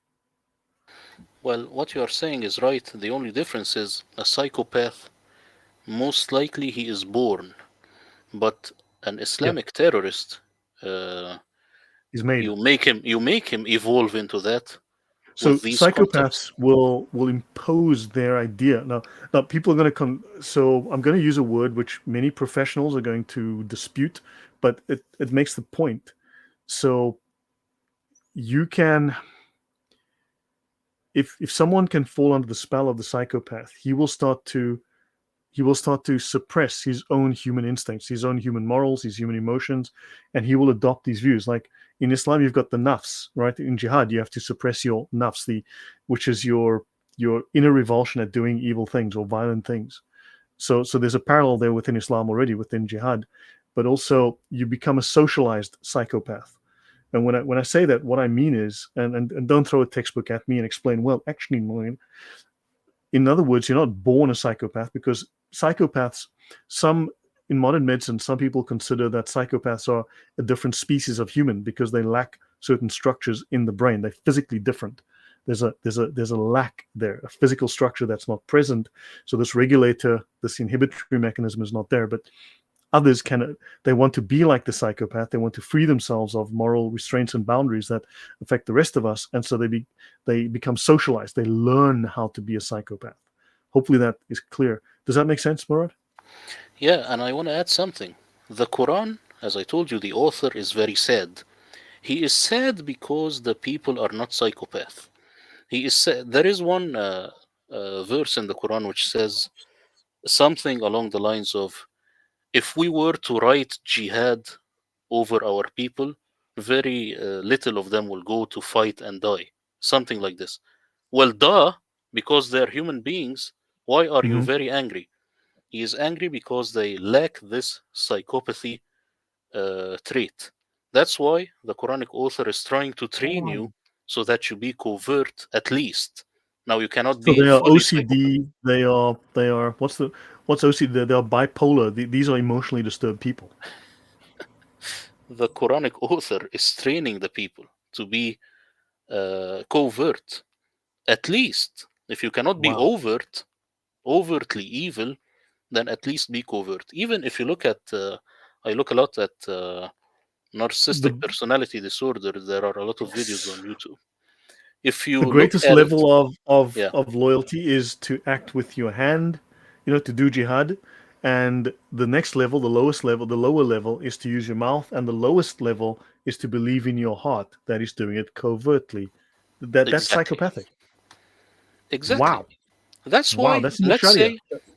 let's say in the UK tomorrow, uh, an Islamic president came to power. You will find that your friend who was your friend next door, all of a sudden, he will be another person.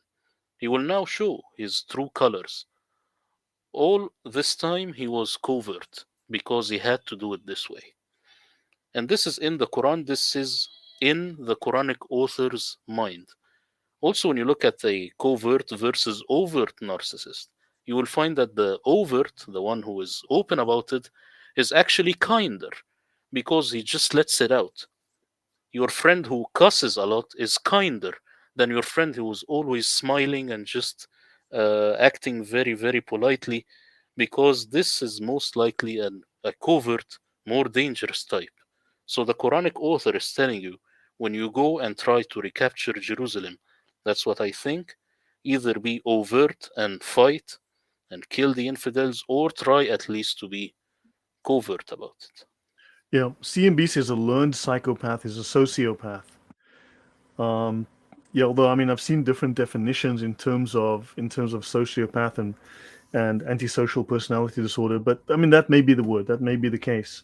But I was trying to make a point, and this is something from other texts I've got.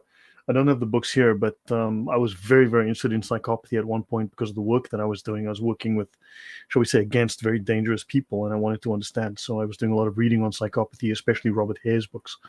And yeah, so that this is Murad. I mean, what you're saying here, it's making my little spider sense tingle. Understand the implications here.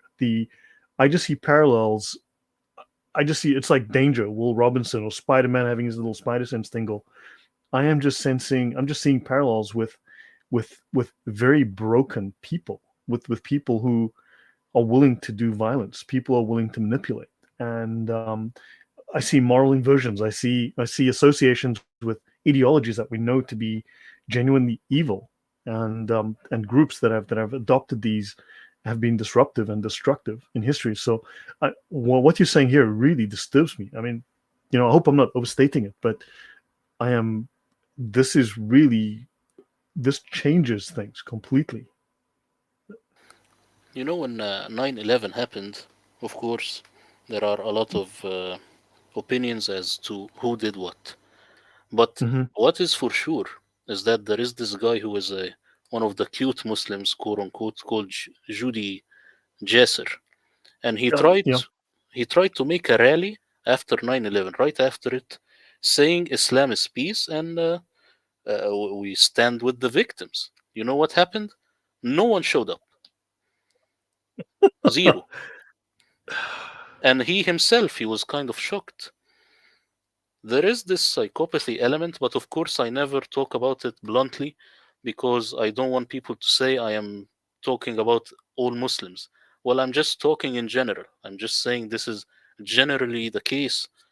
And some people, of course, they choose their conscience over. Yeah, where were the Muslims that came out in defense of the people that were killed on October 7th, the civilians that were murdered and slaughtered? I mean, Never. there was no Muslim rally for that. Where the Muslim rallies in defense of the Muslims being killed by Muslims? I mean, the 750,000 people apparently killed in Yemen, or the 500,000 plus in Syria. Where are those rallies? Actually, in Sudan, there is a bloodbath going on, but you will never hear anything about it. You only hear about Gaza, and that's, of course, Yeah, because of the whole Palestinian cause. And in the end, it just ties to Muhammad flying there. no So, Jews, no news. exactly, that's the idea. Wow. So, Saint Murad, this is for me. This is groundbreaking. What you're describing here is a completely new way to understand this problem, to conceptualize it, and it has such implications. At least to my mind, the implications here are massive in terms of global security, and yeah, for anyone who loves their culture, who loves Western culture, needs to understand that you've got a snake that has been let loose, a mindset that is so destructive, dark, and evil that yeah, we're gonna have to reassess everything we thought we knew. Yeah, you know the dark triad personality? The Quranic author definitely has this dark triad. And there are 2 points because I just don't want to forget. If you look at debates between Muslims and Christians online, it is not that the Muslims are just wrong. The Muslim side is usually very immoral to a disturbing way. If you look at Daniel Haqiqachu or Yeah, Hijab or Ali, blunt. that's a level that is disturbing. Like, this should Mhm. not be a debate, this should be something else. That's the first point. Second, people who want to evangelize and make Muslims convert to Christianity, most of them, they are doing their job wrong, very wrong, because you have to understand the other side. You have to understand how the Muslim brain functions. It's a Mhm. different brain. He's not like you at all. So just telling him Jesus is love, telling the Muslim that Jesus is love, this is like you're shooting yourself in the foot. That's like Because waving red meat to a starving rabid dog. Yeah, because in Arabic they say that Jesus, the Christian Jesus, is a sissy. They say it just like that bluntly.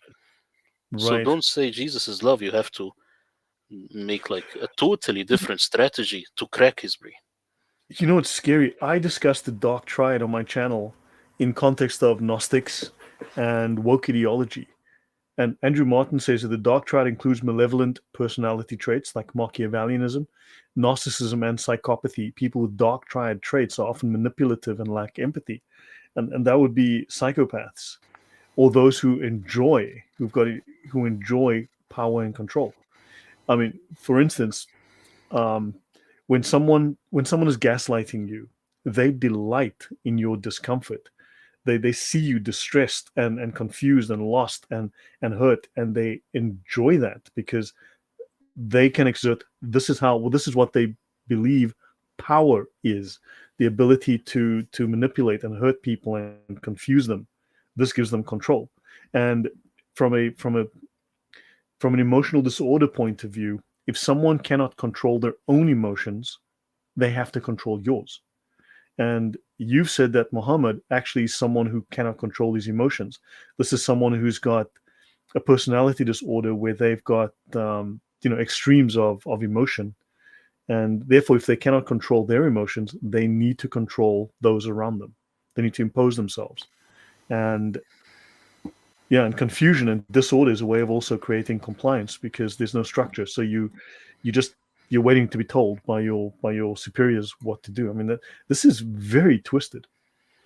If you look at the Quran, um, let's say we have a criminal, then what we do in some countries, you execute them by hanging. How long does it take? Maybe just 2 minutes. Why? Because I don't want to torment him. I just want to execute him. But in the Quran, you will find in a lot of contexts the word torment, and it says, Hmm. قاتلوهم, like combat them, so that Allah will torment them by your hands. Now, why should I torment them? Why shouldn't I just kill them? This is the That sounds psychopathic no. That part. sounds like the cat playing with the mouse. Torment them by your hands. That's like the cat toying with the mouse. Yeah, so this is dark triad. Why shouldn't, if they are bad people, why don't I just execute them, assuming that this is good? Why should I enjoy tormenting them? The Quran is instructing you to enjoy this. That is disturbing. But that's the sense of the twisted sense of power by making people feel distress. You feel power because you can do this to people. You have this level of influence over them.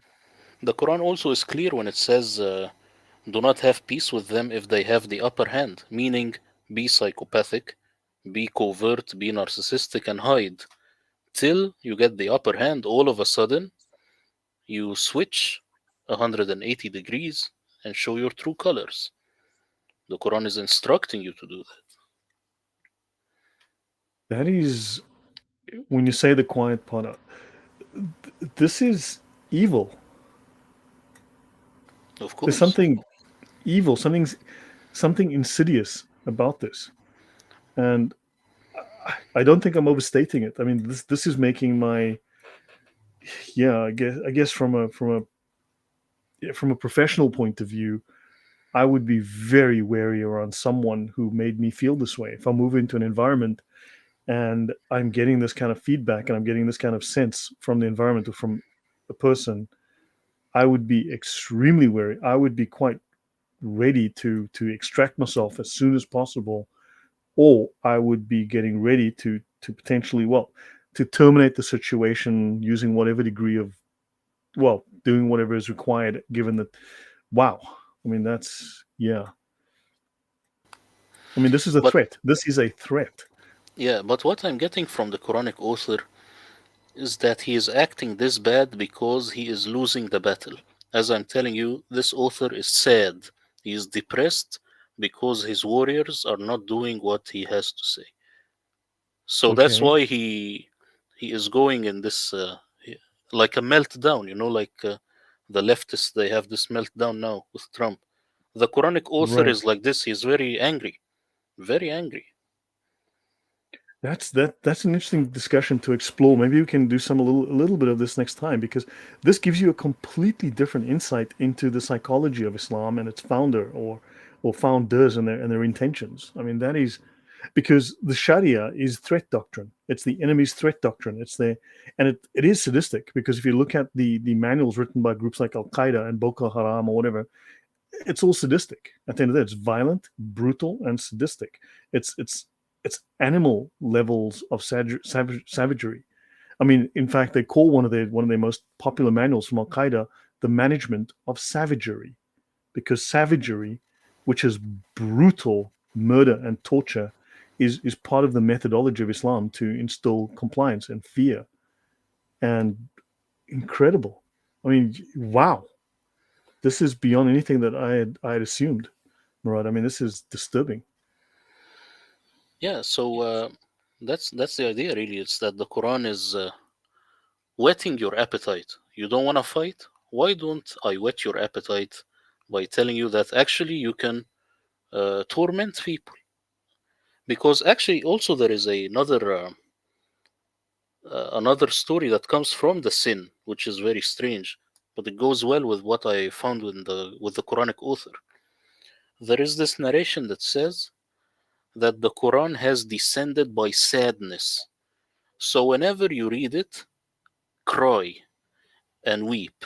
And if you do not cry, then at least pretend and try to cry. That's why you will find in the Arab world, of course, this is not in the Western world, a lot of tapes that they used to put in the cars of people reading the Quran while crying. And it sounds horrible. It sounds like the worst thing you can ever listen to in your life because he is acting and pretending to cry. This is This what is I get from the messed author. up.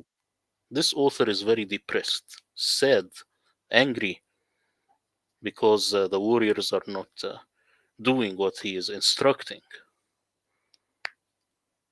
Wow, Murad, this is a completely different view of the Quran. This is a completely different take on the culture. On Selbert Denken asks here, are animals that sadistic? It's a fair question.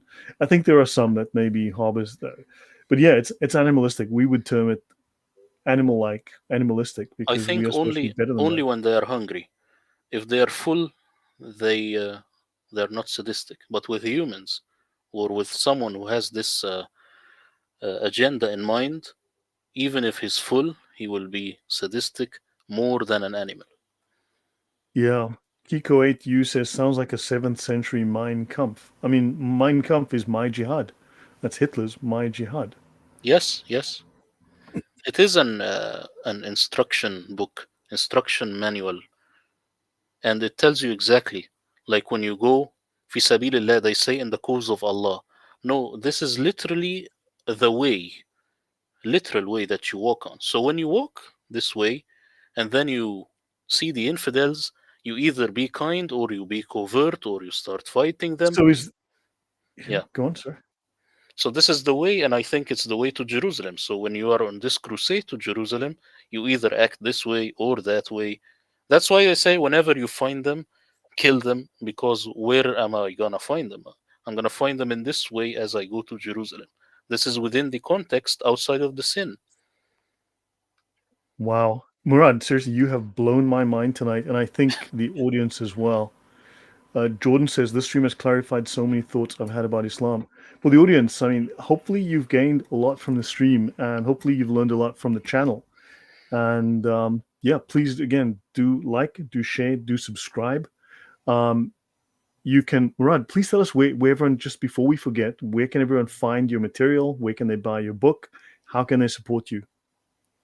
Well, the website, I think people, they will put it in the chat. It's buymeacoffee.com/Saint Murad. They could I'll go and bring get that up my again. Quran. They can go and get my Quran translation. There are two versions. They can get whichever they like. And they should get this translation because it's different in every single word. And I think you read it. So you can tell the people how different it is from any other translation. Yeah. So the link is scrolling on the bottom. It was scrolling through most of the episode. The last few minutes, I just had my scroll. But see the scrolling here? It says buymeacoffee.com/Saint Murad. So you can see that. So please go there. You'll be able to download his book. As you said, he's got two versions. You've got the English only, and you've got the English and Arabic, right? Yeah, exactly. Yeah. I mean, this is incredible. I will tell you though that as you mentioned for the audience, when I read the Quran and I make comparisons, sometimes I just don't understand the Saint Murad version because the language is incoherent. It's fractured. And now with everything that you've been saying, Murad, you kind of explain why it's a fractured mind that is either producing this, or a fractured mind has taken other materials and understood it in a fractured way and assembled it in a fractured way. And because whether it's taken older materials or whether it's creating new materials, these are this is extremely broken and fractured because the mind behind it is there are gaps in it. There are issues in it. There's things it doesn't understand. There are things it has removed. It explains why Allah is like nothing that's orderly and coherent and symmetrical and human or relatable to a human, because the mind that is seeing this is seeing jumble. I mean, it's a disturbed mind. It's a deeply disturbed mind that has created this. Whether the sources were originally, say, Christian, and they've interpolated some other things or invented some other things, either way, it's a broken mind and a fractured, jumbled perception that has assembled this. I mean, does that make sense, or am I exaggerating here? Do you think? Yeah, and also let me tell you that whenever the Quran mentions a biblical story, the way the author talks is in the same way. It's like if I tell you, let's go out to grab some coffee, and you will tell me, no, first I want to know the story of Joseph. I'll tell you, Joseph, he was in Egypt. Quickly, quickly, quick. Now let's go out. So the author is very concerned with the final goal. and that is jihad. That is to go out and fight the people and go to Jerusalem. So yeah, Joseph, and Jesus and Moses. Come on, quickly, quickly. Now let's go to fight the war. That's why the author is speaking in this way. And actually, there is this word. I will give you this last one because it's a golden nugget. The word munafiq, it's translated as hypocrite, but munafiq, it has anfaqa in it. So anfaqa, it means spending money. So if someone is a munafiq, it means he is a hypocrite in the sense of spending money. The Quran is very angry at the people who say, we are gonna fund this jihad with our money and resources, and then they run off. So a munafiq is someone who is a hypocrite in the sense of spending money. They want you to go out and, you know, do the deed for Allah, and you need to unalive yourself or unalive other people. Yeah, the Quran is very angry with these munafiqeen because they don't want to spend their money funding this cause to go and capture Jerusalem. That's what I have gleaned from just reading the text on its own without the sin whatsoever. I do not see Abu Bakr or the companions or Aisha. I do not see these people. I just see warriors who were supposed to go out in the way, literal way of Allah, and they were supposed to fund this, uh, let's say, crusade. It's not a crusade, but fund this mission. Mm-hmm. That's why the Quran also is, he has this dark triad when he says, do you want to sit behind with the women? Meaning, do you want to be a sissy? This is the way the Quran is Is saying that it. the context? Yeah, Okay. So they, you they see? are insulting, or what's the word? Not teasing. They're insulting, or they are goading, or humiliating, belittling. Even today in the Middle East, let's say uh, you do not want to pray the Friday because it's very hot, of course, in the Friday to go and pray. Automatically, your parents will tell you, do you want to sit at home with the women, with your sisters? Do you want to be a sissy? Or do you want to go out like a man? Of course, what he is saying, he is not realizing that he is rehashing what the Quranic author meant is, do you want to go out to be a man and recapture Jerusalem? You see, that's the Quranic author's intent. Ah, it's like the Kurgan. Do you want to fade out, or do you want to, do you want to burn out, or do you want to fade away? What is it? Yeah, I think that's the claim in So the Quranic author Highlander. is using all methods. Do you want to be a man or do you want to sit with the women? That's one thing. Or do you want to die and be a martyr? It didn't work. Or do you That want to is a spend? So it's using everything because these people, they were not moving. They were eating burritos or I don't so know. it is really. I mean, this is like, I mean, this is like Sun Tzu's Art of War, except this is the Arab version. Yes. Wow, And just the Murad, biblical narratives is just there to make you enthusiastic to to retake Jerusalem. legitimize, as you Yes, said. exactly. Wow, Saint Murad. Honestly, I think, and I believe I would speak for the audience here, all 142 of you that are here right now. This is mind blowing. I mean, this, we all need to be running out into the road right now, screaming with our hair on fire, and be screaming like, the Russians are coming, the Russians are coming. Well, the people who read this book are coming, and in fact, they're here already. So we need to consider Islam as a genuine threat. And yeah, the worst barbarity of ISIS is the only legitimate application of Islam and understanding of Islam. Um, yeah, wow. Um, yeah, shall we call it a night here, Murad? Is there anything else? Yeah, Because one honestly, last thing. this is Yeah, crazy. just Yeah. one last thing, and I'll give you the final word. The word sin is not in the Quran. This word is very biblical. It has to do with the fall with Adam and Eve. Yeah. But the word dhanb is a guilty deed that you do again within this court setting. It's when you say, yes, yes, Your Honor, I am guilty. This is not I am sinful. But because they It's have the legalistic. Bible in their mind, they say sin. The Quran doesn't know the word sin.